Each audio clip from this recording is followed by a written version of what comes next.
नागपुर शहर में विमला अपने 2 बेटों और बहुओं के साथ रहती थी। उसकी बड़ी बहू काजल एक गरीब घर की लड़की थी, जबकि उसकी छोटी बहू कनिका अमीर घर से थी, जिस वजह से कनिका अपनी सास की लाडली थी। बार त्योहार पर कनिका के घर से खूब सामान आता था, जबकि बेचारी काजल के यहाँ से कुछ नहीं आता था, जिस कारण विमला और उसकी छोटी बहू कनिका काजल को दिन रात परेशान करती थी। लेकिन उस घर की बड़ी बहू होने के बावजूद भी वो किसी से कुछ नहीं कहती थी और चुपचाप सारा काम अकेले ही करती थी। एक रोज कनिका अपनी सास से, माँ जी, अगले महीने छठ पूजा आने वाली है और मुझे अपने लिए शॉपिंग करने जाना है। मैं छठ पूजा के लिए ढेर सारी साड़ियाँ लूंगी और हर दिन अलग अलग साड़ी पहनूंगी। हाँ हाँ मेरी सोनी बहू, जितनी मर्जी साड़ियाँ तू ले लेना।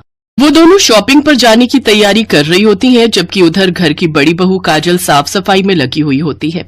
अरे वाह जेठानी जी, आपने तो घर को अच्छे से साफ कर दिया। चलो आप किसी काम तो आई। अच्छा सुन बड़ी बहू, हम दोनों शॉपिंग पर जा रही हैं, तो हमारे लिए जल्दी से चाय और समोसे बना दो।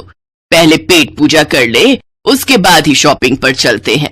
काजल रसोई में चाय और समोसे बनाने लग जाती है। कुछ देर बाद विमला जोर से चिल्लाकर कहती है, अरे बड़ी बहू, कहाँ मर गई? अभी तक मेरा नाश्ता नहीं बना क्या? जी माँ जी, बस अभी लाई, ये लीजिए।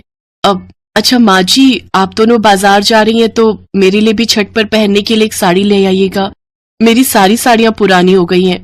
लो, अब महारानी को नई साड़ी चाहिए। अपने बाप के घर में तो तुझे 2 वक्त का खाना भी ठीक से नसीब नहीं होता होगा। अरे शुक्र मना, तुझे यहाँ 3 वक्त अच्छा खाना खाने को तो मिल जाता है। आई बड़ी नई साड़ी पहनने वाली। अरे दीदी, तुम्हें नई साड़ी लेकर क्या करना है? मेरे पास कुछ पुरानी साड़ियाँ हैं जो मैंने नौकरानी को देनी ही थी। इससे अच्छा तुम ही रख लेना। ये बात सुनकर काजल रोने लगती है और अपने कमरे में चली जाती है। मोहित को भी ये सब सुनकर अच्छा नहीं लगता, लेकिन वो अपनी माँ के सामने कुछ नहीं कह पाता और चुपचाप अपने कमरे में चला जाता है और काजल को चुप करवाता है। अगले दिन मोहित अपनी पत्नी काजल के लिए 2 नई साड़ी लेकर आता है, जिन्हें देखकर काजल बहुत खुश होती है।